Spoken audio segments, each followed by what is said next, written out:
buenos días a todos los amigos de Hoja de Ruta Radio. Bienvenidos a una nueva edición de Otras Voces. Muchísimas gracias por estar conectados con nosotros.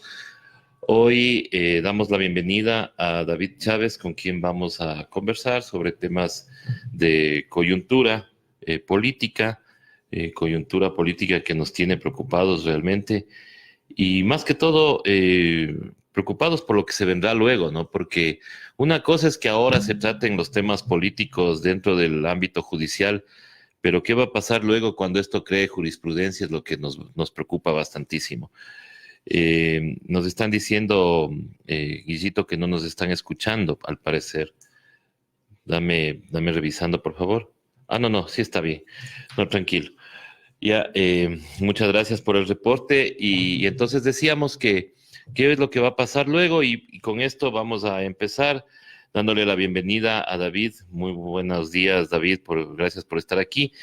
Pero, ¿qué opinas tú sobre el juicio que le han llamado el juicio del siglo, el de sobornos 2012-2016, que nadie entiende primero por qué la coyuntura de esa fecha, ¿no? 2012-2016, una vez que todo se basa en un reportaje llamado Odebrecht puso presidente, que hablaba desde el 2012 hasta el 2017. Sin embargo, excluyeron la campaña del 2017. Muy buenos días, David. César, un buen día. Como siempre, un gusto estar en Hoja de Ruta. Saludo a las amigos que nos ven y nos escuchan.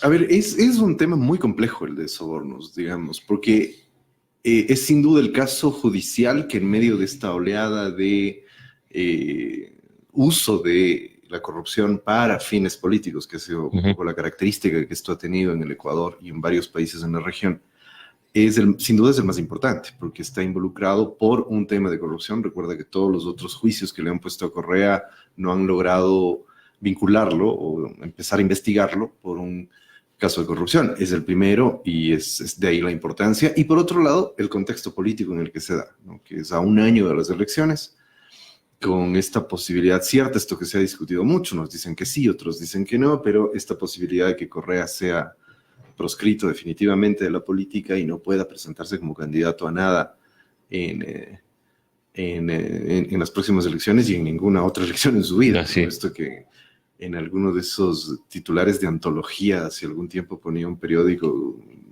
señalando, diciendo Correa no podrá ser candidato ni a presidente de junta parroquial, ¿no? Entonces creo que esto demanda, o sea, lo primero que yo diría es que esto demanda un debate muy serio. Creo que en ambos bandos de políticos, además, que están enfrentándose aquí. Y eso es lo que no vemos. O sea, el modo en que se está manejando el tema es, creo yo, de una manera muy ligera, alegre y muy visceral, como está manejándose todo en la política. Y me parece que es sumamente complejo y hay que ir desatando cosas, hay que ir desanudando cosas para entender bien qué es lo que está ocurriendo. Yo empezaría con un elemento que me parece central, es decir, ahí hay o no hay algo que debe ser investigado, y yo en eso soy categórico, hay algo que debe ser investigado. Ahí hay unas irregularidades. Uno no le pide a una empresa que le dé pagando ciertas cosas, usando el quiteñismo, de que le dé pagando ciertas cosas a una empresa de la nada. O sea, creo que ese es un punto de partida indiscutible para unos y otros, para ambos bandos, para todos los bandos de la política nacional.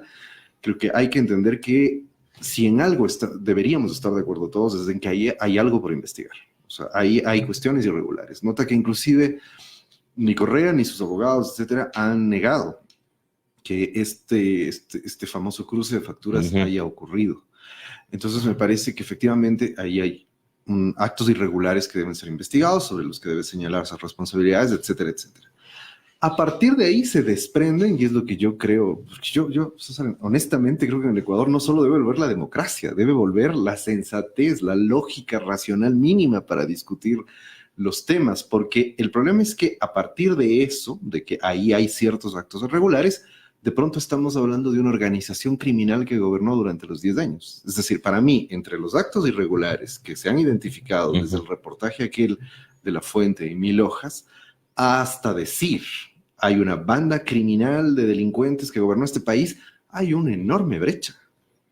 Y el problema es que en medio de esos dos extremos se meten un montón de cosas de ambos lados que creo que es necesario ir descifrando, pero yo diría, en primer lugar, ahí hay un tema que hay que investigar. Y señalaría una segunda cosa, como para cerrar esta primera idea, una de las preguntas que tenemos que hacernos es, en un tema tan delicado como este, tenemos la confianza de que el actual sistema jurídico, el actual sistema judicial del Ecuador es capaz de investigar con seriedad, con objetividad, con honestidad, sin dejar que se le cuelen los conflictos políticos, los intereses del gobierno, los intereses de los sectores de derecha, que son los que han manejado más o menos las directrices de la justicia en el Ecuador.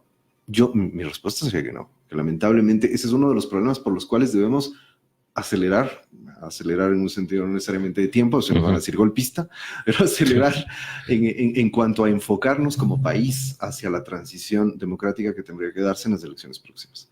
Porque un tema tan delicado como enjuiciar a un presidente debería darse en un marco político, judicial, etcétera, muy distinto al actual. Es decir, yo llamaría, cerrando como te decía esta primera idea, yo llamaría la atención sobre que como sociedad debemos de estar muy conscientes de la gravedad que significa enjuiciar a un presidente. Exacto. Sea inocente o sea culpable. Es decir, ponerle un juicio a un presidente o a un expresidente siempre es un tema delicado. Eso implica que todos los actores de la sociedad, medios de comunicación, opinólogos, académicos, etcétera, etcétera, y sobre todo fiscales, jueces, abogados, manejen con una prolijidad y con una transparencia y una rigurosidad un juicio como ese, para evitar vulnerar la democracia, lo que señalabas un poco en la introducción. Es que el problema es que si se cometen errores de buena fe o de mala fe en un proceso así, no se afecta al implicado, no es un ciudadano común, no eres vos o yo haciendo una infracción de tránsito, que pagamos la culpa y ya está. El momento en que estamos enjuiciando a un presidente, y como digo, si se cometen errores, más allá si es culpable o no, inclusive, si se vulnera el debido proceso, si se lo involucra indebidamente, si se lo acusa de un delito que no cometió, y si prima la política, lo que vamos a hacer es vulnerar las estructuras democráticas mínimas, ¿no? Yo ando haciendo propaganda como si me estuvieran pagando por eso, pero voy a decirlo aquí también una vez más. Creo que a propósito de este problema vale mucho la pena ver el documental de Petra Costa, esta documentalista brasileña que estuvo compitiendo en el Oscar inclusive, que se llama El filo de la democracia, que muestra lo que ocurrió en el Brasil a partir de los escándalos de corrupción de Lava Jato. Y muestra muy bien precisamente cómo esta mezcla, este no saber manejar democrática y adecuadamente el tema de la corrupción, termina vulnerando seriamente los mecanismos propios de la democracia. Creo que en el país estamos en esa situación. Claro, estamos en esa situación y la ciudadanía se pregunta justo con lo que tú dices. O sea, no es un tema menor al hablar de que le están enjuiciando a un expresidente y que han hecho todas las artimañas posibles como para que la cosa salga como ellos quieren. Ha habido una evaluación de jueces que está siendo cuestionada. Hay jueces temporales que están siendo manipulados. Hay una fiscalía que ventila el caso como que fuera un programa de televisión, un reality, cosa que no se ha visto en otros casos.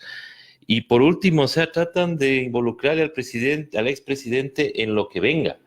Entonces, el ciudadano se pregunta, si eso hacen con un expresidente, conmigo, con un yamingo, como digo yo, ¿qué va a pasar? Entonces, ese es el miedo que tiene la ciudadanía ahora.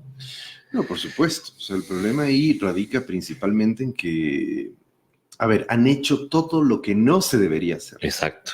Para enfrentar el tema de la corrupción. O sea, porque si empiezas a manipular políticamente el tema de la corrupción, el problema es que empiezas a vulnerar todo el proceso. Es decir, tal como están las cosas, yo en eso igual sería categórico, tal como están las cosas en el sistema de la justicia del Ecuador ahora, inclusive si Correa fuese culpable y fuese declarado culpable, sería muy cuestionable y sería muy discutible esa sentencia. Claro. ¿Sí? Inclusive si Correa fuese culpable. Porque precisamente han vulnerado la lógica de los procesos judiciales, su independencia. Yo no soy un liberal. Yo no creo en el mito de la independencia. Yo creo que es un mito la independencia de la justicia. Lo que yo creo que se puede hacer como sociedad es tratar de evitar al máximo que la justicia se contamine de la... No podríamos ahí apelar a la ética del juez, por ejemplo. Pero es que es muy complicado. Es decir, si tienes enormes presiones de cualquier lado, que vengan, ojo, porque aquí el problema no es el presidente que presiona, ¿no? Claro. Se decía lo mismo del correísmo. Yo digo, no sé, quizá un par de exabruptos en las sabatinas, y yo no vi una cosa como la que estamos viendo ahora. O sea, podemos decir que ahí hubo exabruptos con todo lo que hicieron. Uno lee, por ejemplo, el informe de Trujillo y su combo del Consejo de Participación, con el cual defenestraron a Zalc bajo el argumento de que había un control de la justicia directo por parte de Correa. Uno lee y más allá recordarás esos correos que filtraron los mismos autores del informe Arroz Verde. Esos correos que lo único que decían era: vea, el juicio está más o menos así, vea cómo anda el juicio, no sé qué, en un juicio además donde lo que se estaban defendiendo eran intereses del Estado. Claro. Una de las cosas, ¿no? Que era el famoso correo que creo que de Alexis Mera con Yal, que no recuerdo precisamente. Ya por el tema Chevron, algo así. Pero por el tema OCP. Un juicio que el Estado tenía con OCP y tenían que vayan a fallar a favor de OCP y el Estado se vea perjudicado. Sí, claro, uno dice, a ver, uno no opera así, digamos, creo que más bien muestra que la presidencia estaba interesada en saber qué pasaba con los intereses del Estado. Por supuesto. Más allá de eso, ese informe, que en general es un ejercicio de ciencia ficción, no logró demostrar esto que repitieron por tanto tiempo. O sea, uno puede decir, a ver, la cosa sería recordar algún caso en el que, así como ahora vemos tan claramente, casi podemos tocar con las manos, cómo el gobierno dice una cosa y los jueces inmediatamente actúan, o cómo actúan con una celeridad inusitada en unos casos y en otros no. Es difícil encontrar en la época de Correa un caso. Bueno, te dirán el caso de Chucky Seven, por ejemplo, que decían que la sentencia estaba ya redactada. Y puede ser, y además que yo cuestiono mucho ese caso, precisamente porque creo que es una tontería empezar a enjuiciar periodistas, por más que te hayan dicho criminal de lesa humanidad. Claro. Pero empezar a enjuiciar periodistas es también vulnerar la posibilidad de que se resuelvan esos conflictos que son de orden político, en el plano político, donde corresponde. Los periodistas se metieron a hacer política, había que responderles en el plano político. Empezar a judicializar siempre es problemático, siempre es problemático. Tiene que ser la medida de última instancia. ¿Recuerdas esto? Inclusive a uno, ¿no? Cuando están líos, lo que te dicen los abogados, consejo de todo abogado, trate de arreglar primero por las buenas, hablando, no sé qué, no se mete en juicios porque es muy complicado. Es preferible un mal arreglo que un juicio peor. Dicen. Y yo creo que ese sentido común de los abogados tiene mucho que ver con la política. Más aún en la política. En la política, el último recurso al que debes acceder es el de la justicia. Porque, como digo, yo no soy un liberal, yo no creo en este mito, siempre he creído que es un mito aquello de que puede haber una justicia independiente, y por eso es que meter a la política con la justicia es complicado. Y por eso yo sí, igual lo digo con toda franqueza, yo creo que el correísmo, al judicializar sus conflictos políticos, que haya intervenido o no, no recuerdo, habría que revisar con precisión, pero podría ser cierto que efectivamente ahí hubo acercamientos y hubo presiones de parte del gobierno para que se enjuicie al Universo y a Emilio Palacio y no sé qué. Mal, muy mal. Pero ahí, bueno, digamos, al final de cuentas hubo un perdón, no sé qué historia y no se fue a más. Acá están tratando de destruir un movimiento político y lo han hecho a partir de la manipulación de la justicia. Ahora digo, no nos vamos a poner puristas con eso, esto suele ocurrir. Yo, a propósito de esto, he venido pensando, y a esto me refería con que no solo es el poder político, puede ser el poder económico, puede ser el poder mediático que presiona a los jueces. Y te voy a poner un ejemplo que para ponernos a reflexionar sobre esto valdría la pena tener en cuenta. Muy lejano, muy distante, muy diferente. Dos juicios en los Estados Unidos, que son así para los liberales, son esos que les hacen suspirar profundamente. Y que toman siempre ejemplo. Claro, ¿no? Sí, Estados Unidos siempre les hace suspirar. No importa que esté un tipo antidemócrata, casi fascista como Trump adelante, ahora que Moreno, que tampoco es el gran demócrata, va a visitarle, los liberales están pero a punto de hacer un carnaval en el A ver, pensemos en los Estados Unidos, en donde, de paso te digo, yo creo que efectivamente los Estados Unidos tienen un diseño de lo que sería la democracia liberal, etcétera, quizá uno de los más exitosos, uno de los mejores, eso es cierto. Pero para ver que ahí tampoco es que hay un purismo total ni nada, mira dos ejemplos, y como te digo, de casos dramáticos por lo que significaron ambos, y que nada tienen que ver con la política, pero para que veas cómo la independencia es tan difícil de mirarla con toda realidad. Primero, el famoso juicio a O.J. Simpson, que se hizo en los años 90. Recordarás. ¿Cuál era la lógica? ¿Cómo era un poco este caso? El tipo, creo que no solo golpeó, mató a su esposa. Sí, le mató a su esposa. Pero hasta donde recuerdo, hace poco había una serie en Netflix que lo retrataba muy bien. muchas de las pruebas lo condenaban. O sea, es decir, había demasiados indicios muy fuertes de que él fue quien asesinó a las... Y sin embargo, mediáticamente, como era O.J.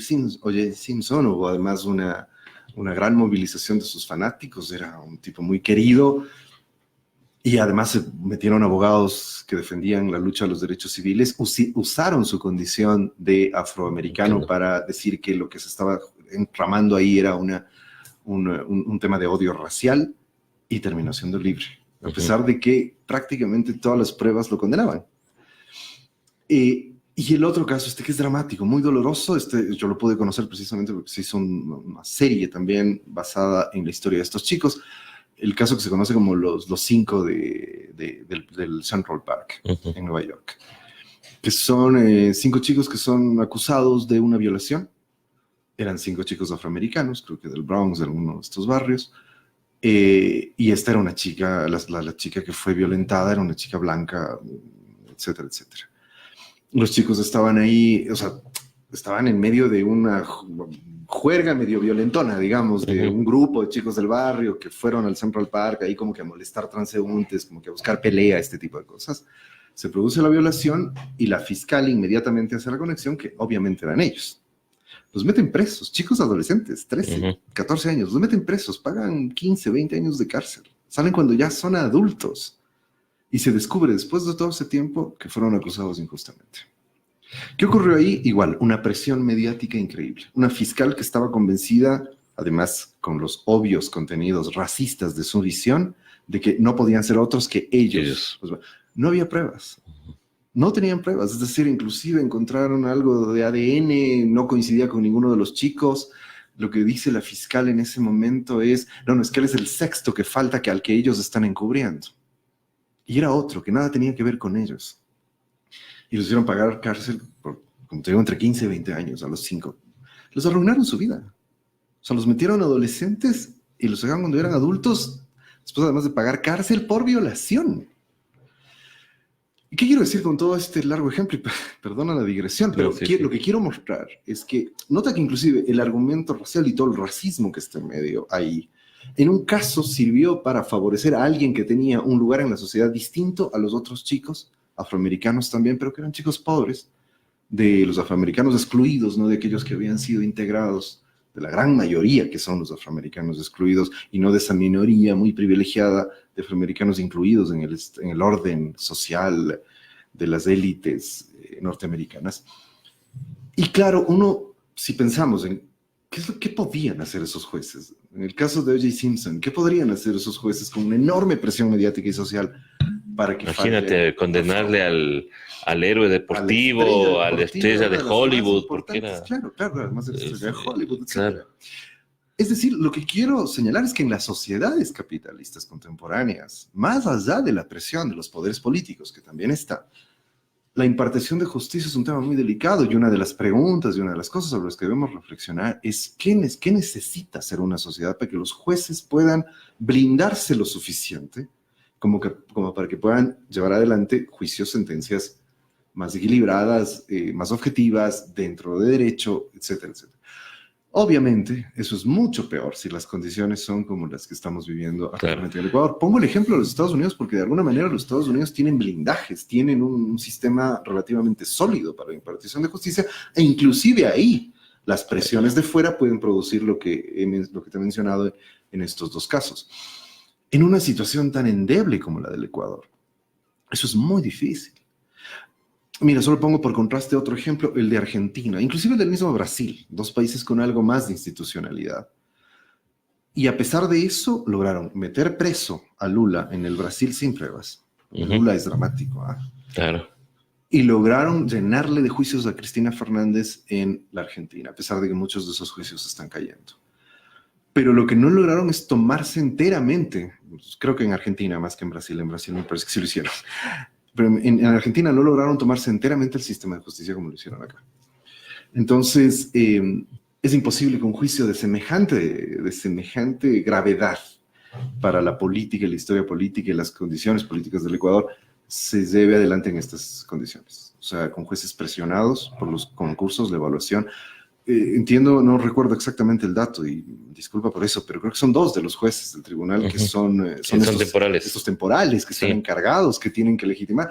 ¿Cómo vas a juzgar a un expresidente de la República y a la que suponemos, de acuerdo al discurso de la derecha, es la trama de corrupción más grande de la historia del Ecuador? Eso me parece un mal chiste, pero bueno. Claro.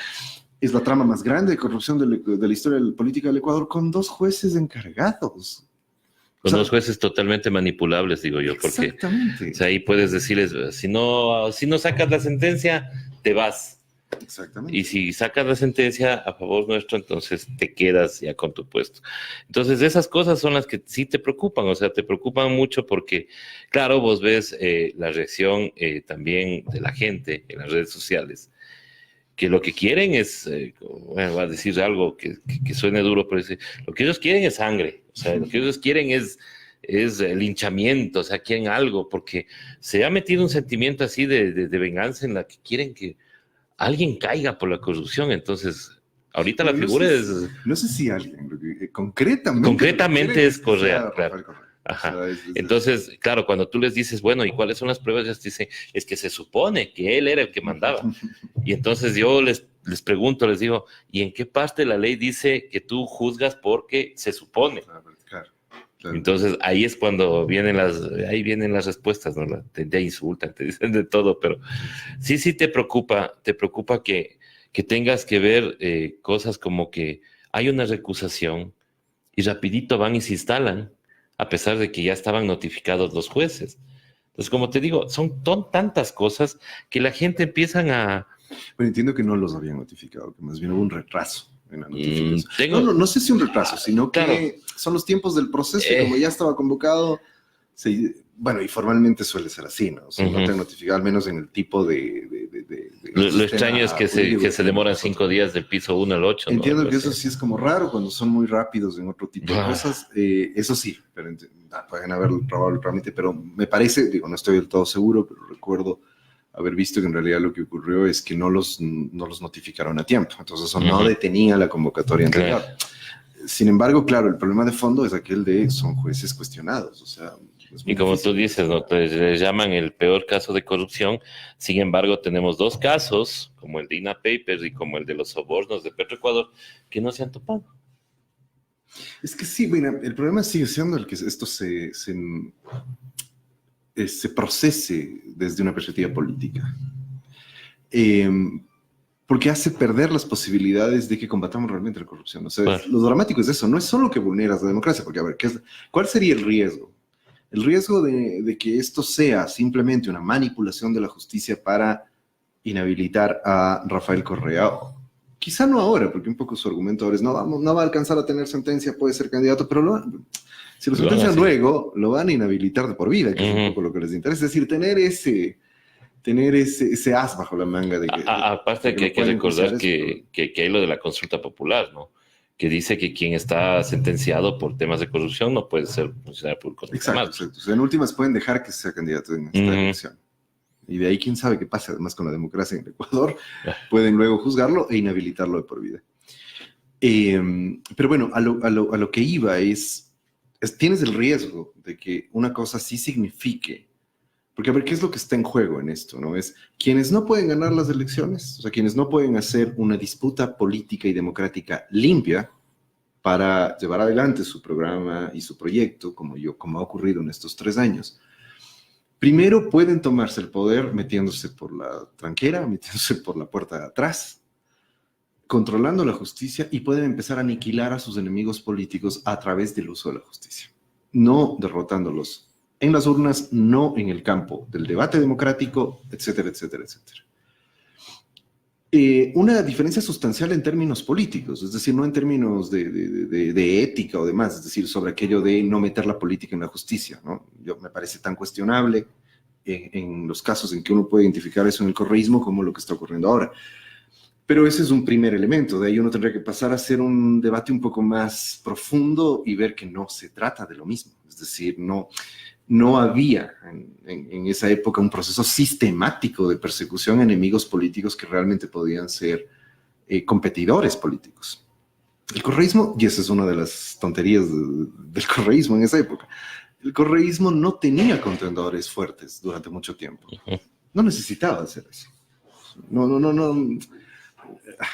En una de las cosas que a mí me parecen de las más cuestionables, haberse metido ahí a atacar judicialmente a los dirigentes indígenas, por ejemplo. Claro. Pero en ese momento la CONAIE estaba en una situación muy complicada. La dirigencia de la CONAIE no era una gran amenaza al poder político que tenía Rafael Correa.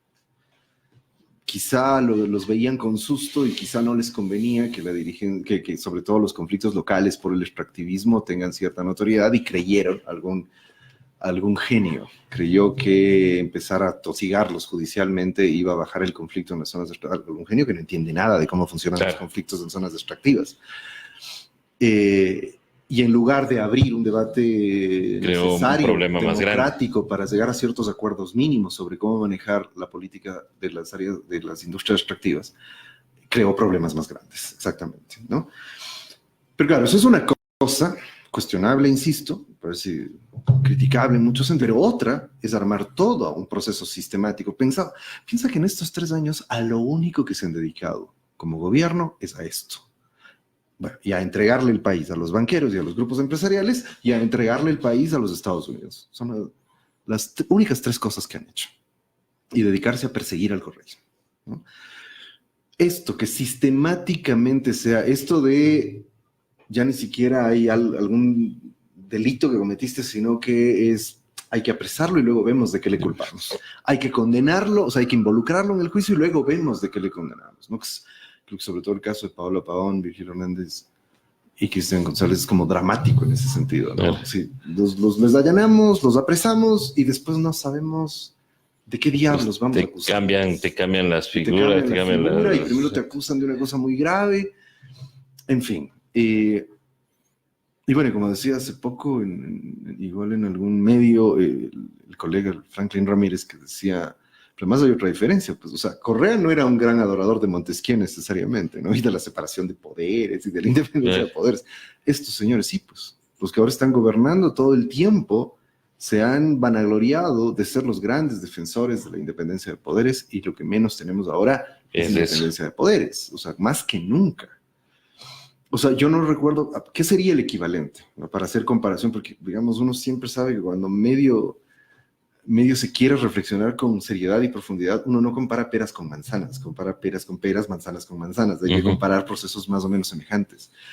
El equivalente, y ojo, insisto, eso no significa justificar los excesos autoritarios del correísmo, pero el equivalente de lo que está ocurriendo en este momento en el correísmo habría sido que el correísmo intente, por ejemplo, con el informe de la Comisión de la Verdad, meter preso a Nebot y decir que Nebot es culpable, ¿sí? Así, automáticamente, de aquello que había indicios muy vagos de que habría estado involucrado tanto en la represión del gobierno de Febres Cordero como en el caso Fideca. Recordarás que es una cosa que se rumoró muchísimo, ¿no? Siempre, que Nebot estaba involucrado en eso. En la comisión saltaron algunos indicios de que podría ser cierto. Indicios no lo suficientemente sólidos, ¿no? Eso no importaría. A ver, si al correísmo no le habría importado que los indicios no eran sólidos, no sé qué, y decidía mandar a tomar preso a Nebot, que además habría sido un escándalo nacional, por supuesto. Hubieran saltado todo el mundo. Pero el equivalente es eso. O que por el feriado bancario y por la participación de Lasso en el gobierno de Maguad, con algún indicio básico de que fue ministro. Recuerda que ahora bueno, ahí no se ponen de acuerdo, ¿no? Hay unos que dicen que son 2,000 pruebas que presentó la fiscal, hay otros que dicen que son 300, hay otros que dicen 800. Bueno, hay 36 cajas en la audiencia. Siempre. Es lo que dicen. Pero digamos, una de las pruebas es el nombramiento como presidente. Entonces uno podría decir, el nombramiento de Lasso como ministro ya lo hace cómplice del feriado bancario a la cárcel. Claro. Y luego vemos cómo luego escribimos unos cuadernos, sacamos unas hojas de Excel y decimos que él era beneficiario del feriado bancario. Es más o menos ese el símil. O sea, es decir, el principio es cuestionable en ambos casos. Judicializar la política, politizar la justicia, y los expertos tienen unas diferencias que no termino de entender, pero digamos, mezclar política y justicia no es bueno ni para la justicia ni para la política.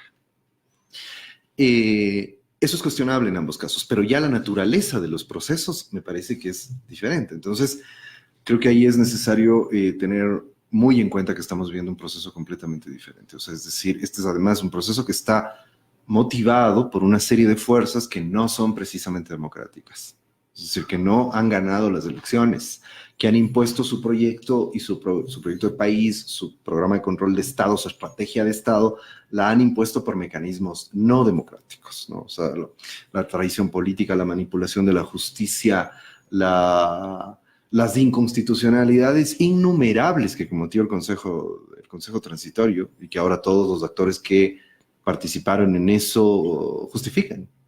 ¿No? Justifican. Hace poco, en otro medio hostil en el que estuve, me asombró, me sorprendió ver a los actores que se opusieron al correísmo todo el tiempo, tanto periodistas como políticos, justificando los excesos, diciendo que a Trujillo le habíamos dado capacidades extraordinarias. Yo hasta ahora no encuentro en el anexo 3 que Es le habíamos dado lo que yo dije, o sea, por favor, díganme dónde. Exacto. O sea, ¿dónde le dimos capacidades constituyentes a Trujillo? Te cuento que un juez constitucional que estuvo ayer en Majestad, se me va el nombre de este juez, pero es uno de los que está en el tema del matrimonio igualitario. Ramiro Ávila. Sí, Ramiro sí, Ávila. escuché. Ya, él dice, claro, pero él dice eso, o sea, que a Trujillo constitucionalmente le dimos el poder nosotros para que él haga lo que quiera. Entonces igual le sigo preguntando. Por eso digo, es una lástima que un académico del nivel de Ramiro Ávila esté ahí primero, en esa corte, espuria, y además diga este tipo de cosas. Yo lo entiendo, pero es la maravilla de la política. Porque la política no es... Yo por eso digo, una de las cosas de la que debemos curarnos en el Ecuador es de la política de los notables. Porque la política es un juego de fuerzas. Esto se ha desde Maquiavelo sabemos eso. Es un juego de fuerzas. Y en el juego de fuerzas, la ética es absolutamente secundaria. Claro, no me extraña que alguien como Ramiro Ávila, que es parte de la Corte, no porque sea Ramiro Ávila, sino porque ahora es juez de la Corte espuria, nombrada por el espurio de Trujillo. No me extraña que diga esto, porque obviamente ellos son, mira lo que hicieron, ¿no? Ellos blindaron las arbitrariedades de Trujillo. Y claro, ahora decir que Trujillo tenía atribuciones extraordinarias los blinda a ellos como una corte espuria, ¿sí? Correa lo planteaba casi desde el inicio de todo este viraje político de Moreno. Bueno, si ustedes quieren cambiar las reglas de juego del Estado ecuatoriano, vamos a una constituyente. Y Correa tenía toda la razón. Ese era el modo. O sea, si les parecía que, el correato, como dicen, había que el diseño de Estado del correísmo era autoritario y no sé qué, bueno, había que ir a una asamblea constituyente. En ese momento sí podían hacer lo que querían. En ese momento podían suprimir la corte, nombrar a sus amigos, suprimir el consejo, sacar al consejo de la judicatura, nombrar a sus amigos, ¿no? Sacar al CNE, nombrar a sus amigos, para después quejarse, como se están quejando ahora, de los amigos a los que nombraron. Dime, ¿qué autoridad tiene algún mínimo de legitimidad democrática de las que ahora tenemos en el Ecuador? Ninguna. En esas condiciones vamos a juzgar al presidente que estuvo 10 años en el poder, ganó 14 elecciones, tenía 60% de aprobación cuando salió del poder. En esas condiciones, con jueces encargados, con un consejo que los está evaluando cuando sabemos cómo han sido sus evaluaciones, con un consejo de la judicatura, una fiscal, un contralor, amenazando jueces cuando los jueces emiten una sentencia que no está dentro de lo que han dado como lineamientos. En esas condiciones vamos a juzgar a un presidente. Y acuérdate que falta que el Colegio de Abogados también crea una veeduría. No. Siendo el principal, uno de los evaluadores, entonces manda ahora una veeduría para ver qué pasa. Yo digo que estamos viviendo el síndrome de, usando esa vieja frase que usaban los viejos, eso de hacerse loto. Aquí todos estamos queriendo hacernos el loto, como el Loto son el Hosner, que quiere hacerse el loto con el gobierno al que pertenece, y quiere ser un candidato que no parece, que quiere, digamos, nos creen estúpidos, ¿no? Que quiere crear una imagen de que él está como por fuera del gobierno, ¿no? Pero haciendo campaña con el dinero del Estado, ¿no? Claro. Pero le está pasando a todo el mundo. O sea, las derechas, de pronto, creo, no, yo nunca estuve con el gobierno. Los socialcristianos nunca estuve con el gobierno. Lucio Gutiérrez, la izquierda pura y verdadera, diciendo que nunca estuvo con el gobierno, ¿no? Y efectivamente, gente como el señor del Colegio de Abogados, que eso es un partido político, eso no es un gremio, no sé qué, y que ha sido un copartícipe de esto, diciendo, yo soy un académico, yo no tengo nada que ver con lo que ha ocurrido. Entonces, primero ahí habría que recuperar un poco la decencia en este país y que los responsables, así como exigen que el correísmo se haga responsable de lo que fueron sus errores, sus meteduras de pata, sus límites y sus sus problemas, los otros también deberían hacerse cargo de los errores que han cometido. O sea, a mí me asombra ver a quienes empujaron a Moreno, a Trujillo y a todo esto, ahora quejándose de la represión que hubo en octubre o quejándose de los acuerdos con los Estados Unidos y los neoliberales, que eran tan inocentes que no se daban cuenta hacia dónde iba el viraje político.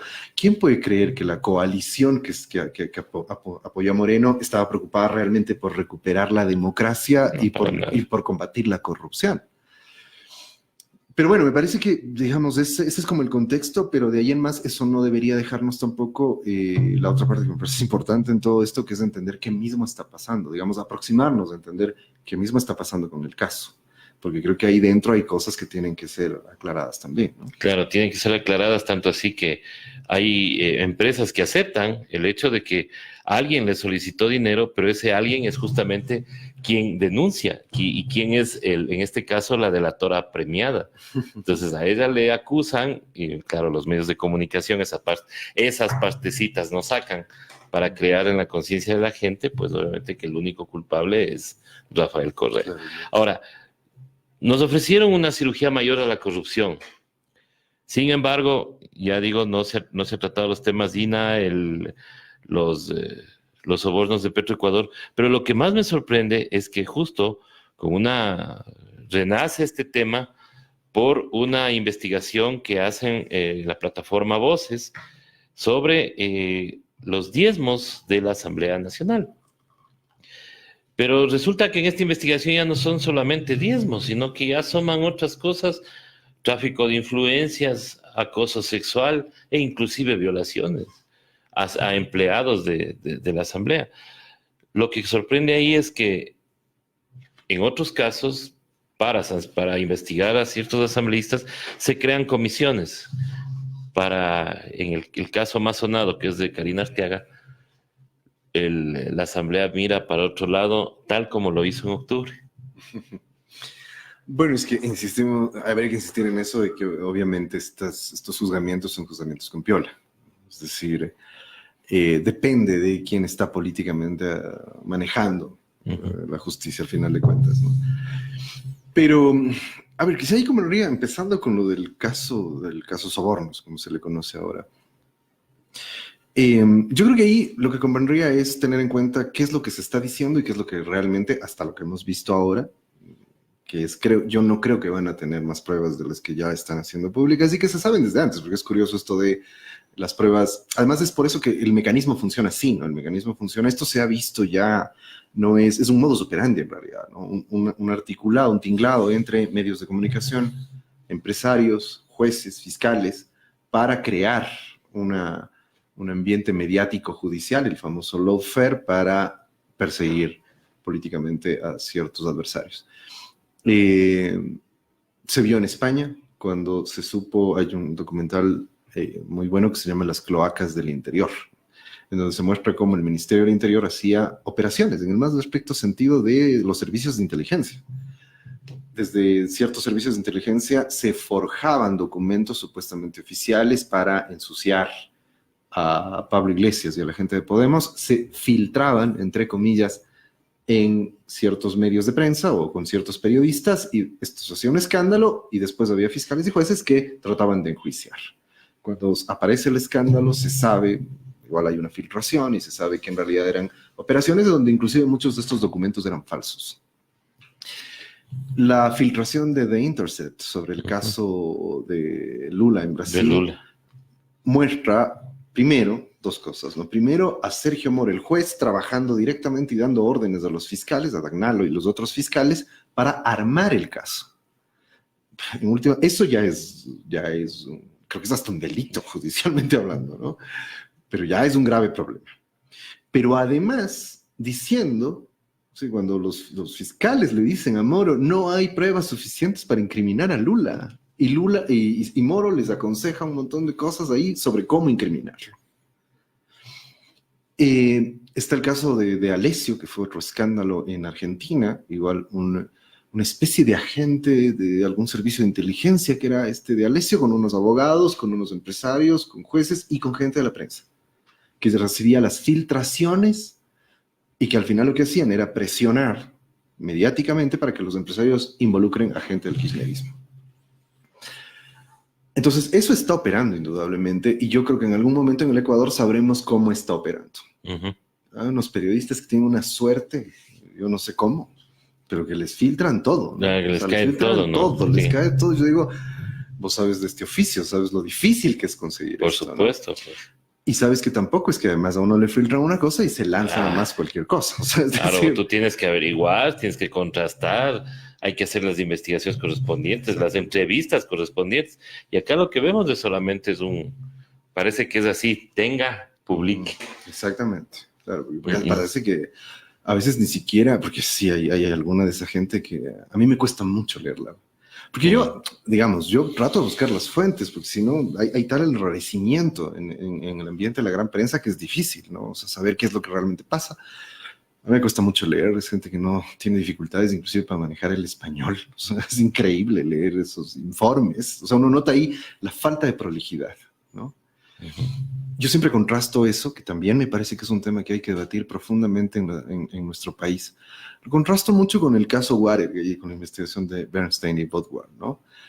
Uno ve ahí lo que es un trabajo periodístico serio, ¿no? Reciben la información de garganta profunda, como le decían a su informante, hacen una sistemática investigación, testimonios, buscan, hallan algunos documentos, indicios, hacen una larga, rigurosa y seria investigación antes de lanzar. ¿Por qué? Porque volvemos sobre lo que decían.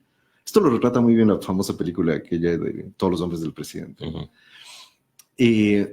Porque ellos sabían perfectamente lo grave que era, como periodistas, lanzar una acusación contra el presidente de los Estados Unidos sin las suficientes pruebas, indicios, sin la suficiente solidez de la investigación periodística para decir que hay indicios fuertes de que ahí estaba ocurriendo algo. Y es Bernstein el que en algún momento escribe, después de muchos años, hace algún tiempo, en un artículo, que uno de los problemas del periodismo actual es esto que él define algo así como la espectacularización. Esto como si el modelo de hacer el periodismo ya no fueran este viejo periodismo de investigación, etcétera, sino los shows de farándula y el escándalo. Es decir, lanzar el escándalo, generar un show sin importar si realmente estás diciendo o no la verdad. Entonces me parece que, a ver, lo primero la primera pregunta que tenemos que hacernos en relación a esto es, ¿en el Ecuador está sucediendo algo parecido? Es decir, ¿hay algo parecido a estas relaciones non santas entre la prensa, la justicia y los actores políticos? ¿Está ocurriendo esto? Yo me atrevería a decir que hay indicios muy serios que nos podrían hacer suponer que sí. Y hay un elemento importante, porque en el caso de Alessio, sobre todo, se ha logrado establecer que hay relaciones con servicios de inteligencia extranjeros. Yo mucho me temo que en el Ecuador eso es lo que está ocurriendo. Es lo que está pasando. Eso es lo que está ocurriendo. Yo mucho me temo, habrá que saber, hay que manejar con cuidado, obviamente es un tema delicado, pero por las similitudes que esto tiene con otros casos, como lo de Argentina, con lo de Brasil, con lo de España, el famoso cuaderno, conocido acá, lo de los cuadernos, que es muy parecido, etcétera.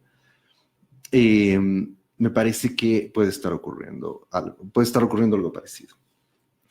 Ahora bien, pero bueno, digamos, ¿de qué es de lo que estamos hablando en el caso? Que es lo que me parece importante también decir, para no... Porque esto puede generar esto de que sería un argumento falso. Es decir, claro, como hay este tipo de operaciones mediático-judiciales, políticas, para llevar adelante los casos, se puede con eso, estamos tratando de ocultar lo que está pasando realmente con el escándalo. Porque me parece que hay que tener en cuenta de todas maneras que en el caso de Brasil, Argentina, también en el caso nuestro, no es que no está pasando nada, lo que yo decía de inicio. A mí me parece que ahí sí hay unas cosas medio graves que hay que investigar, ¿no?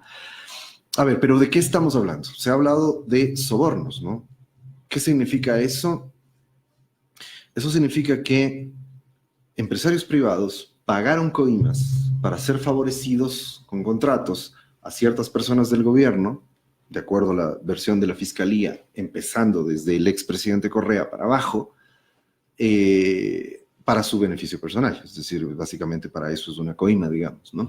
Entonces, ¿qué significa esto? Que lo que debería probar la fiscalía y por lo que deberían ser sentenciados de acuerdo al escándalo mediático que están creando, es por todos esos elementos. Es decir, tendrían que probar que que hay funcionarios que recibieron coimas, que esos funcionarios favorecieron con contratos a las empresas y que al final de cuentas esto generó alguna lógica de enriquecimiento ilícito o alguna cosa parecida, tal como suena mediáticamente, ¿no? Es un poco como los memes, ¿no? Expectativa, realidad. Expectativa es, ahí hay una red de unos delincuentes que se forraron, recuerda que dicen que se robaron 70 mil millones de dólares. Sí, hasta ahora nadie se pone de acuerdo en la cifra. Claro, que tienen un montón de plata, se robaron la plata del Ecuador, quebraron al país, lo saquearon con la corrupción y los empresarios les pagaron. Ahora se estaría probando que sacaron esto, son las pruebas definitivas de que sacaron un montón de plata a los empresarios y a los empresarios les favorecieron dándoles contratos. Esa es la expectativa. ¿Cuál es la realidad?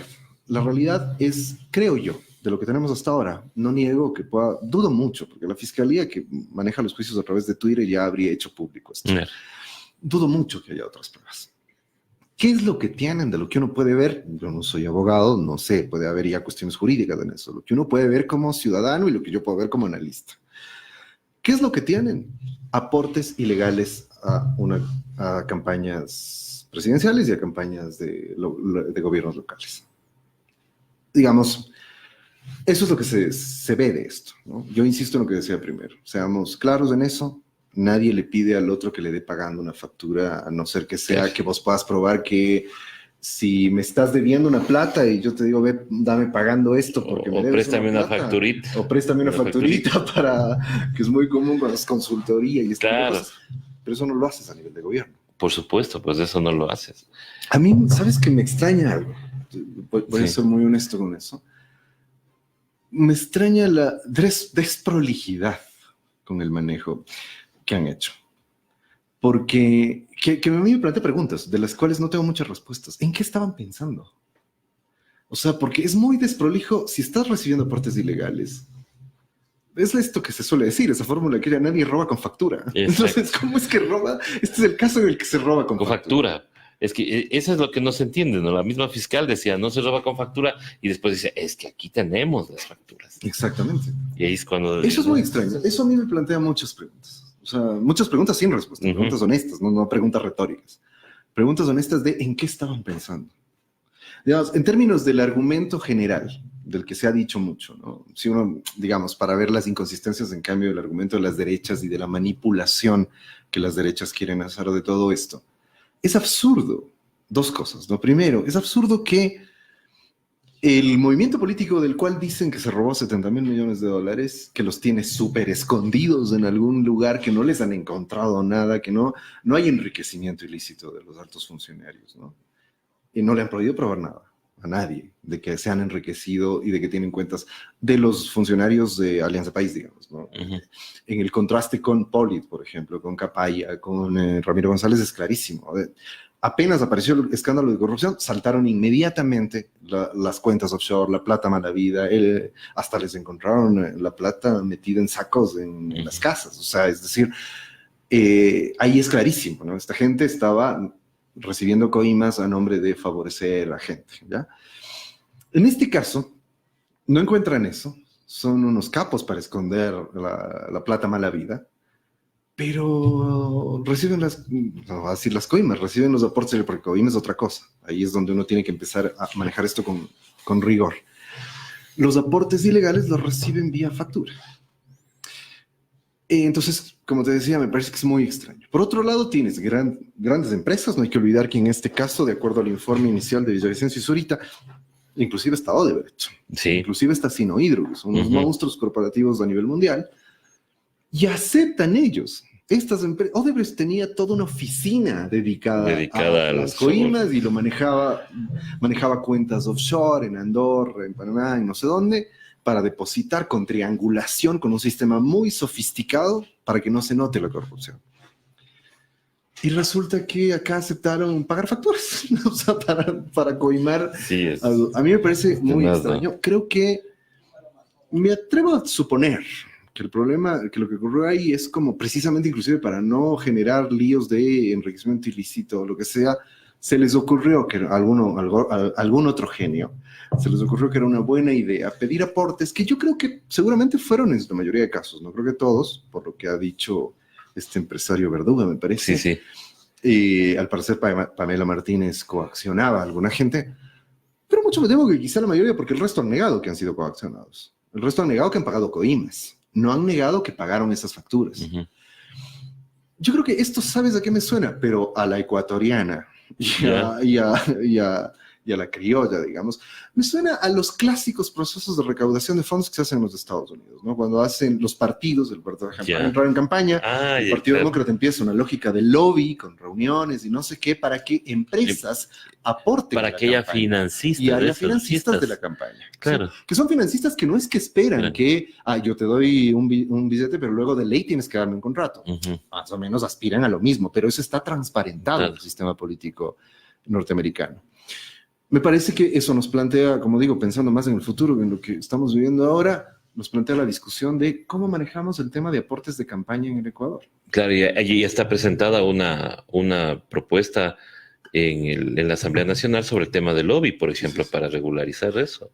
Claro, pero ahí habría que hacer una diferencia, ¿no? Claro. Porque lo que están presentando ahí es la barbaridad de que ahí sí casi las coimas sean legalizadas, ¿no? Que eso es como, más bien ahí lo que hay que blindar es que los asambleístas, etcétera, no tengan relaciones cercanas con empresarios. Lo que quieren hacer, porque además son los de Creo, los de Suma, los que están impulsando esa ley. Lo que ellos quieren hacer es lo que también está legalizado en los Estados Unidos, que es esto de que una farmacéutica puede invitarte a una comidita en no sé dónde, a reunirte para hablar, entre comillas, de sus intereses respecto a alguna ley, ¿no? Y es decir, y no es penado.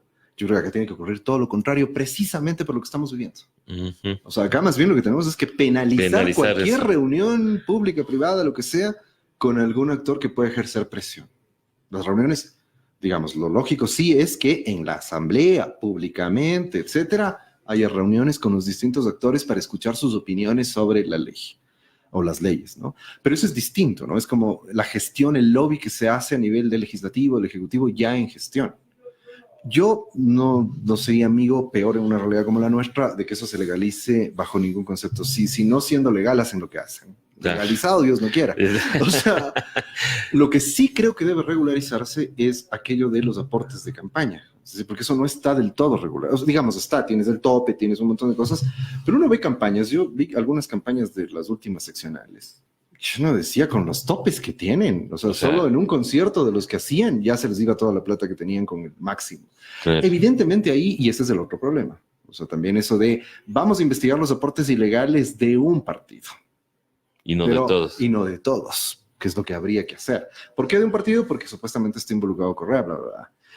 Entonces, como digo, lo primero es, ¿qué es lo que tiene, o sea, frente a la expectativa de la red criminal que recibía sobornos, ¿qué es lo que tienen realmente? Aportes ilegales de campaña. ¿Eso es cuestionable? Por supuesto que sí. Es cuestionable en términos generales, es decir, porque una norma básica, si la ley no te permite, no lo hagas. No lo hagas. O sea, insisto yo en que pueden haber sido los aportes, hay por ahí el caso, no recuerdo, hay tanta información al respecto, pero hay el caso de algún empresario que dice que sí aportó, pero él ya después ni siquiera tuvo contratos con el Estado.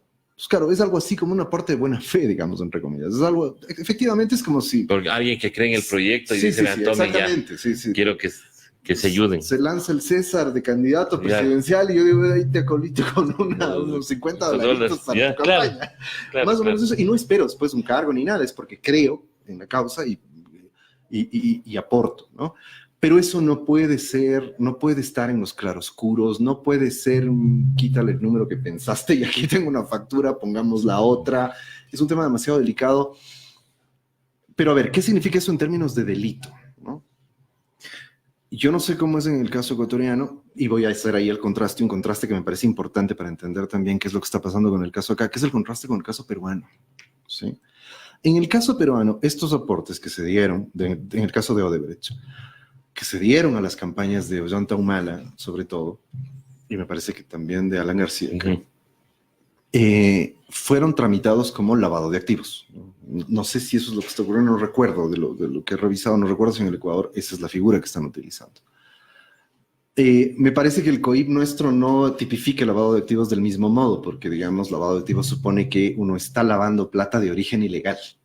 Y por principio esta no es plata de origen ilegal. O sea, esta es plata de unos empresarios que deciden colaborar en una campaña política. Que con su plata pueden hacer lo que ellos quieren. Claro. Exacto. Entonces, ¿ahí hay un delito? No necesariamente. No. O sea, ¿qué es lo que a mí me parece? Mi posición Eso es ética y políticamente reprobable. Primero porque no deberías hacerlo. O sea, en últimas, si es que no está dentro de la ley. Si lo transparentas, si informas al CNE y dices, sí, la compañía no sé qué nos colaboró, inclusive bajo esta lógica, Claro. inclusive bajo la lógica de, porque es más, visto desde otra perspectiva, si se maneja de manera transparente, hasta sería interesante decir que no pides directamente la plata en efectivo, aunque según el informe de Arroz Verde también recibieron plata en efectivo, sino que precisamente para evitar suspicacias, el empresario que quiere colaborar te colabora en especie, digamos, no te colabora. Claro, te está pagando un artista, por Sí, sí, ejemplo. el sonido, el transporte, ya. Ay, Pero perdón. lo manejas transparentemente. Digo, creo que ahí habría, yo la verdad no conozco en detalle cómo está regulado esto en la legislación ecuatoriana, pero claro, el problema es que esto no había sido transparentado. Sí, pero... Y ahí también, solo permítame concluir con algo que yo no sé, yo no conozco, no sé si vos conoces, pero creo que el informe del CNE, que es el otro elemento importante, no, bueno, al menos yo he tratado de acceder, al menos vía internet y demás, no es público. Yo creo que es importantísimo que ese informe se haga público. Entiendo que ya jurídicamente en este momento ya no estamos en la etapa en donde todo, hay cierto secreto, porque no estás en la etapa de indagación, creo que es como se llama jurídicamente. Ya cuando se abre el juicio, las pruebas son públicas. Y no sé si esto es parte del juicio, el informe del CNE, pero el CNE debería ser público ese informe. Porque creo que en el contraste, ojo, porque lo que se sabe por notas de prensa, es que lo que el informe señala es que, porque recuerdas, hubo un primer informe donde no se tomaba en cuenta la denuncia de Arroz Verde y etcétera. Los consejeros reclaman, exigen al equipo técnico que incluye y revise, el equipo técnico revisa y emite un segundo informe. Y el segundo informe dice que no hay irregularidades después de haber revisado la denuncia de Arroz Verde y ya el proceso que estaba en ese momento ya en fiscalía. ¿Pero qué significa eso? O sea, es decir, me parece que un tema fundamental sobre, en lugar de estar diciendo el prófugo Correa ya les llegó la hora, o en lugar de estar diciendo a la banda criminal que gobernó el Ecuador, la prensa debería informarnos. Un trabajo periodístico básico para que la ciudadanía esté informada en este momento sería contrastar el informe Villavicencio Zurita, porque de eso además, ojo, que no ha cambiado mayor cosa, no han encontrado mayor cosa después de ese informe, todo lo que dice la fiscalía, los testimonios, lo que es más, sobre eso se basa corroborar ese informe, contrastar ese informe, los informes extra que hubo sobre eso en la misma línea, y el informe del CNE. Es decir, yo, por ejemplo, como ciudadano que reclama información, yo no sé exactamente si Alianza País reportó o no parte, algunos, o no reportó ninguno, de estos aportes que no parecen muy santos, digamos, en principio, que ciertas empresas privadas hicieron a su campaña. Pero ¿qué pasaría si en ese informe están reportados esos aportes? Ahí estaríamos hablando de otro delito, de pronto, porque según dicen, si se comprueba, la suma es de más o menos $4 millones en aportes para las dos campañas, entendería yo, en especie. De ahí hablan de, bueno, esto ha ido variando como siempre. Inicialmente el informe de La Fuente y Mil Hojas hablaba de alrededor de $11 millones. Sí, claro, ya se bajó. Ahora son 7. Ahora son la 7. fiscalía. Habría que ver. En fin, pero el contraste entre lo uno y lo otro es importantísimo. ¿Qué implicaría si es que esto no ocurre? Lo que esto implicaría es que hubo un exceso de gasto electoral, un exceso de aportes que no fueron reportados al CNE y que sin duda corresponden. Y que debería ser sancionado deben ser sancionados por no haber recibido un exceso de aportes y no haberlos reportado. Pero ese es otro tipo de delito. Claro. ¿Qué es lo otro? El otro lado, que es lo que en cambio no hay ningún dato. O sea, primero señalaría ahí dos cosas. Es lo mismo que voy a usar en cambio el contraste con Lavallato, ¿no? En el caso de Lavallato, no es que no había funcionarios de gobierno, de Petrobras, etcétera, gente del PT que eran funcionarios de gobierno, que estaban involucrados y que habían recibido plata. Los había. Se descubrió que eso era cierto. Eso no se podía negar. Pero de ahí a decir que Lula era el jefe, estaba involucrado y había recibido coimas, había una enorme brecha que además con todo lo que ha ocurrido se ha demostrado que no era cierto y que manipularon esos hechos que eran ciertos para involucrar a Lula. En el caso ecuatoriano me parece que podríamos estar frente a un escenario parecido. Es decir, ocurrieron unos aportes ilegales, poco transparentes, lo que uno quiera, de campaña de parte de empresas privadas. La primera cosa que hay que identificar ahí es quiénes eran responsables de esto. Ahora, la pregunta inmediata, ¿eso involucra a Correa? Si uno mira los informes, los propios informes de la fuente, 1000 hojas, inclusive esto que es pues, cantidad de conjeturas y supuestos, ¿no? Aquello de, porque digo, es increíble lo desprolijos que han sido de acuerdo a esa versión. O sea, las iniciales que evidentemente hablan de quién es. O sea, si estás manejando plata ilegal, no pones iniciales. No, yo no voy a poner de Che. O sea, claro. si estoy manejando, porque sé que si alguien me va a encontrar, de una te va a ver de una eres tú, pues. Que soy yo. Claro. Pero nota que en eso, en los registros que se hicieron públicos, pero también ellos dicen son 6,000 archivos, ¿no? Yo no sé si tuvieron la capacidad de revisar 6,000 archivos tan rápido para escribir su nota. Pero bueno, en lo que hicieron público, uno no encuentra las iniciales RC, ¿no? Por ahí SP en la gente, hasta donde sé, ¿no? De lo que han hecho público, insisto, puede ser que haya otras cosas, pero hasta donde sé aparece en el famoso cuaderno, que ya a estas alturas del partido nadie debería creer que eso es cierto, en el famoso cuaderno de Pamela Martínez, esa sigla SP, que se supone que era señor presidente y que se refería a que habló con él sobre algún tema y no necesariamente a recibió plata, autorizó plata, se reunió con no sé quién. Cristian Viteri en una entrevista en algún medio decía que está involucrado, sí, y él decía que él cree ser un chivo expiatorio junto con Viviana Bonilla, y decía además que le parecía que a Correa lo estaban involucrando solo por cuestiones políticas. Me parece que ya en el término, porque ahí es donde tenemos que ser más cuidadosos con lo que nos están diciendo. Porque es cierto que hay irregularidades, es cierto que hay que investigar qué pasó con eso. Pero claro, aprovechando eso, lo que se está haciendo es inmediatamente decir, y Correa es el jefe, él sabía, y no sé qué. Ojo, yo voy a ser ahí como muy radical con esto. Inclusive el hecho de que haya sabido. O sea, él pudo haber sabido. Pero eso no es un delito. En últimas puedes decir que hay complicidad. Si es que demuestran que sabía, eso me parece muy difícil de demostrar, por ejemplo. Pero pero no es el delito del que le están imputando, porque el delito del que le están imputando supone que a él le entregaron una plata y él dio la orden de que un contrato sea asignado o un conjunto de contratos sean asignados. Pero para eso no había la CERCOF. Es que no. Además, bueno, los procesos internos. Es que ese es el otro lado, porque mira, insisto, lo que deberían probar es que además esto sirvió para favorecer a las empresas. Y eso tampoco, sobre eso y te aseguro que he revisado mucho de lo que sale en la prensa, de los informes de estos, etcétera. Yo no encuentro los indicios de que eso haya ocurrido. O sea, porque no es difícil, y para la gente que ha trabajado en el sector público lo sabrá, no es difícil demostrar eso. Por supuesto. O sea, vas al proceso de licitación. Exacto. En el proceso de licitación, ¿a quién favoreciste? Porque ventajosamente en el Estado es muy fácil, digamos, estas cosas quedan muy registradas. No es difícil demostrar eso. Es decir, si yo veo que en el proceso de licitación la empresa A tenía una mejor oferta que la B y le dieron el contrato a la B, que es una de las que está involucrada en el juicio, ahí está. Ahí está. Es clarísimo. Está claro, no hay para a dónde irse. Claro. O si uno ve que alguna empresa misteriosamente se retiró, es decir, siguiendo la ruta del juicio es fácil saber si hubo contratos en los que esto ocurrió o no. Y mira, que ahí hay un asunto que creo que nos debe llevar a una reflexión también más de fondo. Odebrecht, a ver, ¿quién puede competir con Odebrecht en construcción? O sea, y ahí además uno tiene que preguntarse por qué Odebrecht mantenía esta lógica de sobornos y demás, ¿no? Quizá, sí, obviamente para ganar los contratos y todo, pero digamos, no es que cualquier empresa puede competir con Odebrecht para construir el metro de Quito, para construir un poliducto. A mí me parece que ahí hay una cosa interesante de las corporaciones capitalistas contemporáneas, que es esto de mantener el control político sobre ciertos estados. Yo creo que Odebrecht en buena medida hacía esto para mantener un control político que al final le supone beneficios económicos, indudablemente.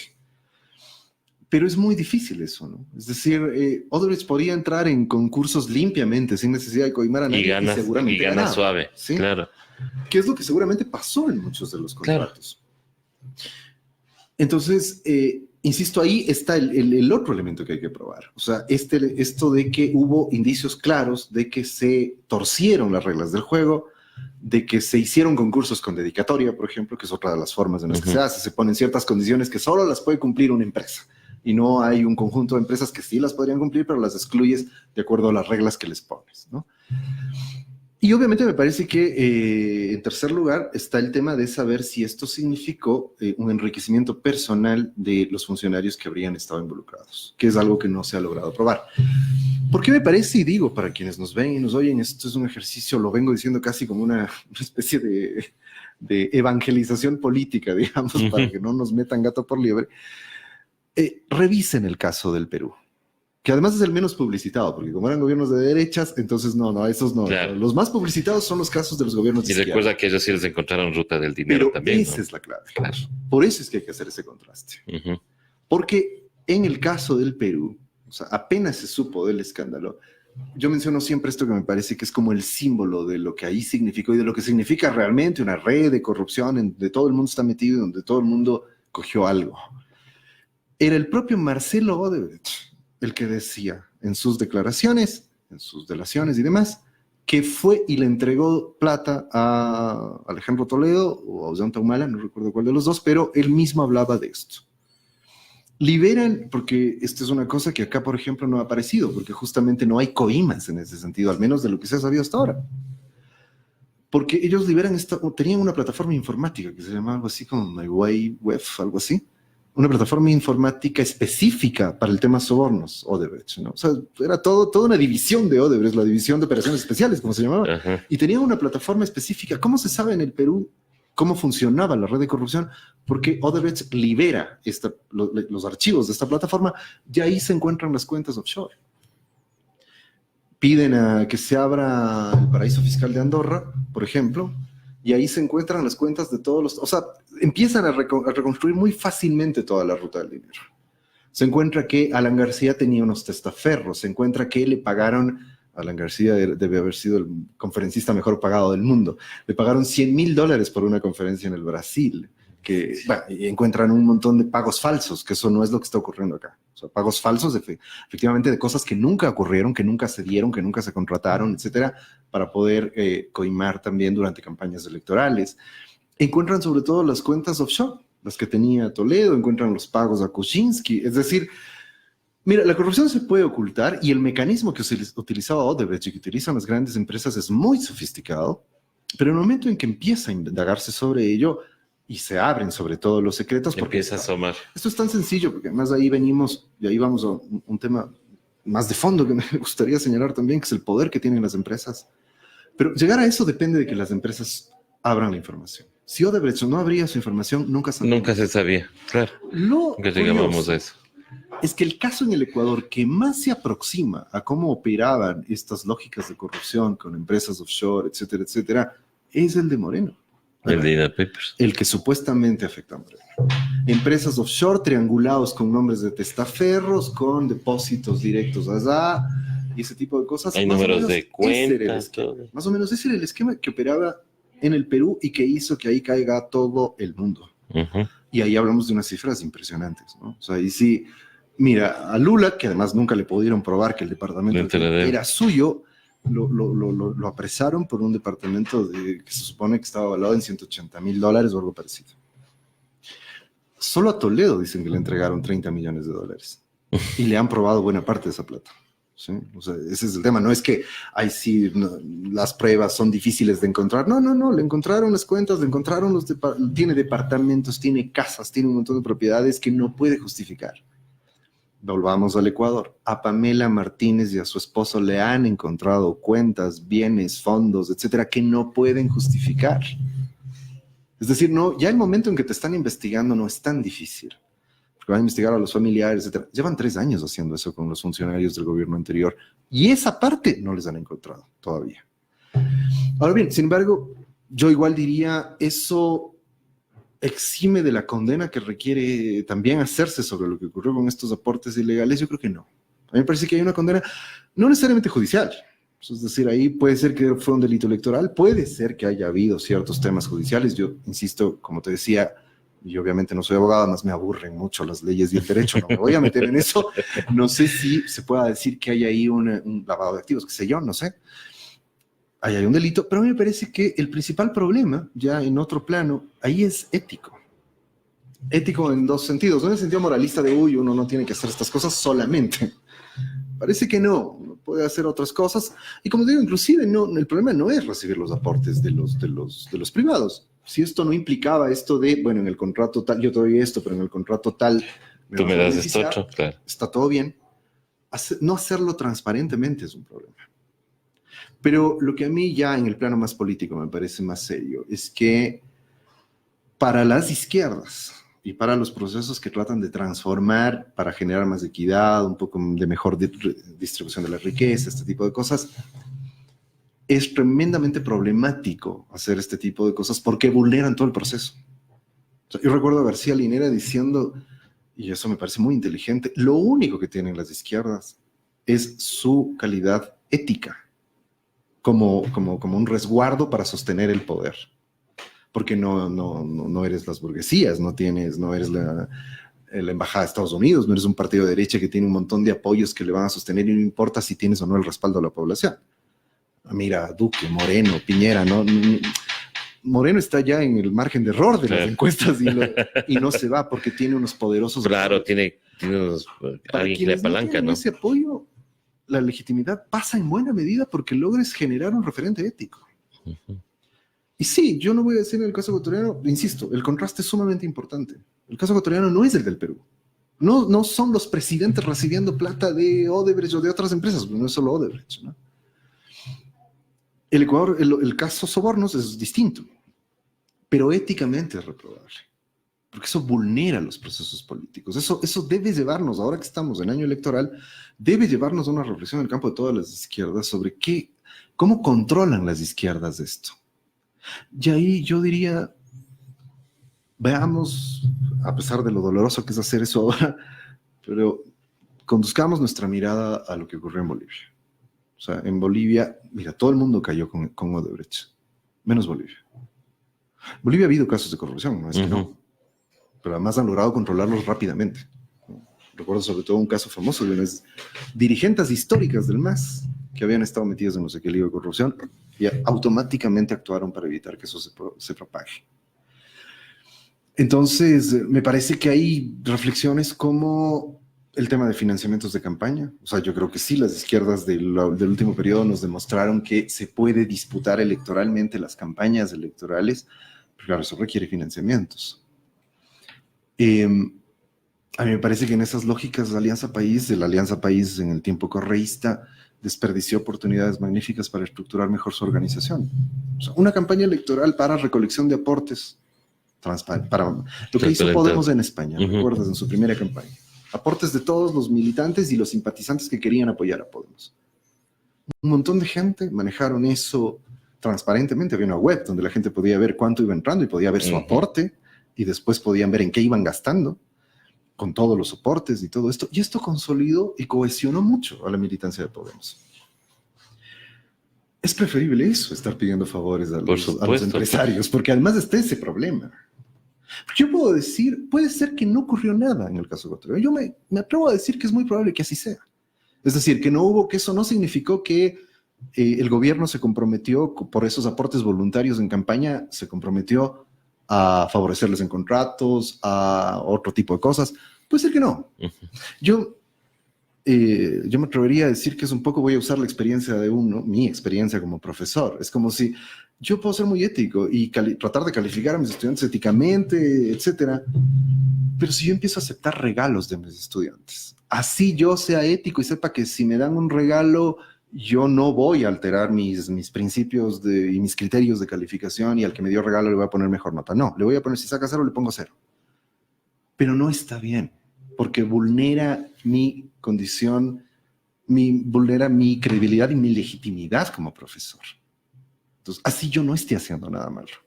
O sea, así yo no esté alterando las calificaciones porque el estudiante me ha dado un regalo. Entonces, el problema es que, peor aún, dime, un profesor en una aula de clases, eso es nada a nivel de la sociedad. Claro. Peor aún en el poder político, peor aún si estás del lado de las izquierdas. O sea, yo creo que en las izquierdas, sobre todo las izquierdas revolucionarias del siglo XX, creo que es una lección que hay que traer a colación, tuvieron dos grandes puntales en su disputa política y fueron su capacidad estratégica, por un lado, fue una enorme capacidad estratégica, ¿no?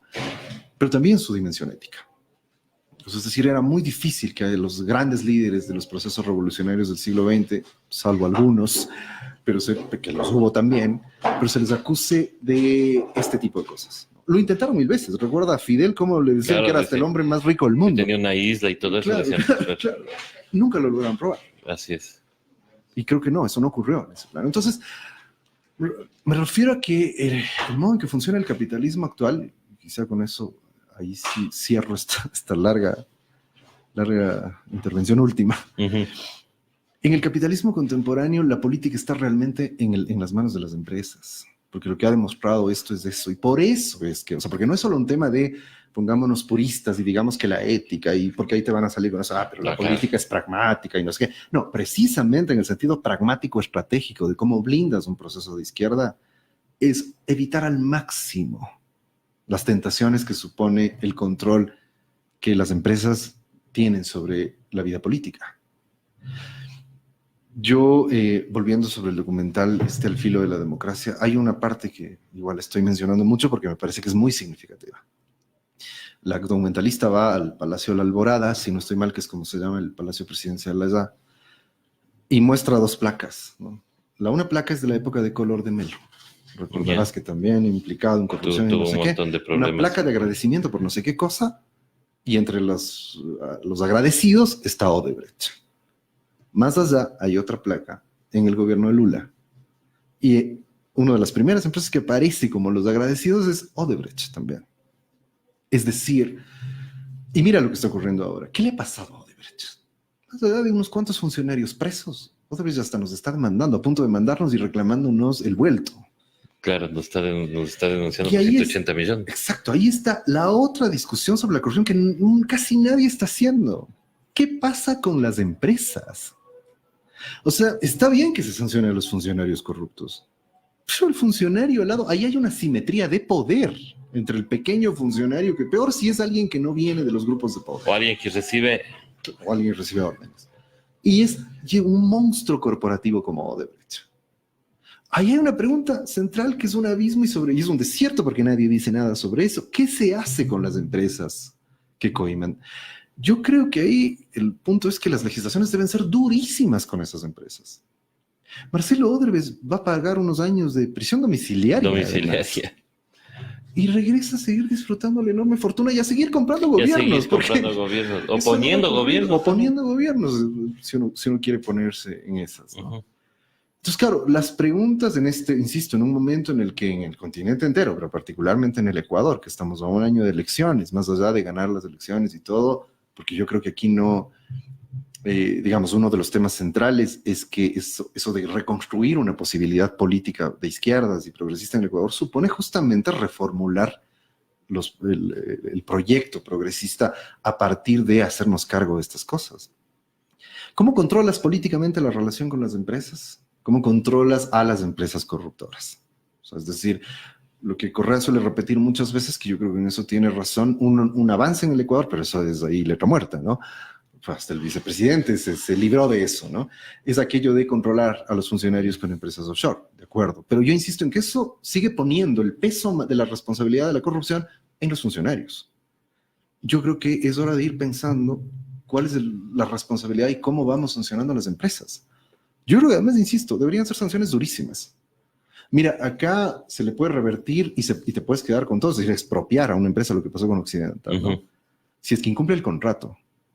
A mí me parece que en los casos de corrupción debería ser algo similar. Sí, una empresa que demuestra haber corrompido funcionarios públicos debería ser expropiada. A ver si se animan a seguir coimando, si es que les pones una amenaza tan fuerte, claro, ¿no? Yo insisto, Marcelo Odebrecht paga unos años, vuelve a disfrutar de su empresa y vuelve a seguir comprando funcionarios. A mí que me digan que esto es una cosa que pasa a nivel mundial. En alguna, ya de tanta información no lo recuerdo bien, creo que fue en el caso creo que fue en el Perú, no recuerdo. Pero por ahí, en medio de todo este escándalo, saltó inclusive el hecho de cómo Odebrecht compraba otras empresas para que se retiren de las licitaciones y poder ganar, que es una práctica muy conocida. Esta práctica de cómo son hostiles, las empresas más grandes son hostiles con las más pequeñas o sencillamente las compran para poder seguir teniendo el monopolio del mercado. Inclusive dentro del mundo privado así funciona la lógica. No es que es el sector público y solo el sector público. Lo que pasa es que esas lógicas del mundo privado se han infiltrado en el sector público. Y me parece que ahí es indispensable una discusión seria de cómo sancionamos a las empresas, ¿no? Eso sería lo interesante. Estimado David, nos hemos alargado, pero era importante tratar este tema. Se nos queda todavía algunos temas, pero que yo espero tenerte nuevamente acá en Hoja de Ruta para seguir tratando, porque hay un tema que así cortito te voy a pedir solamente tu opinión. ¿Es posible la unión de la izquierda en este país? Ese es un magnífico tema para el Pero, próximo pero programa. para la próxima sería... Rápidamente yo creo que no. Yo creo que no, por una idea que habrá que desarrollar en la próxima vez que nos veamos. Corresponden a dos estrategias de Estado diferentes, incompatibles. Entonces, mientras no haya una redefinición, creo que de ambos lados, pero sobre todo de las izquierdas anticorreístas, es muy difícil que sea factible atender ciertos puentes, ¿no? Entonces, obviamente, del lado de la izquierda correísta, creo que también hay que hacer ciertas redefiniciones, etc. Pero me parece que lo de fondo, porque no son detalles, el problema es que para mí hay un problema de fondo, hay dos modos de ver el Estado, la gestión de Estado, etcétera, muy diferentes, y eso creo que es problemático, es muy difícil que ahí pueda haber un pacto. Bueno, eso lo analizaremos en el próximo programa. Muchísimas gracias, David, por estar acá con nosotros. Chévere tu análisis y que nos sirve, pues, justamente para que nuestros oyentes saquen sus propias conclusiones y tengan los argumentos suficientes para los debates políticos en los que puedan, a los que puedan enfrentarse. Agradecemos a nuestros auspiciantes, a Francesca Café de Intag, a Jaika T y también que ha estado medio escondidito por aquí, a Han Septic, que también nos auspicia y que lo pueden conseguir en las principales farmacias de este país. Así que muchísimas gracias y estaremos ya con otra entrevista en los próximos minutos. Ya se viene también en la tarde los programas de nuestra parrilla con Juan Brazapo y Cuando éramos guaguas. Hasta pronto.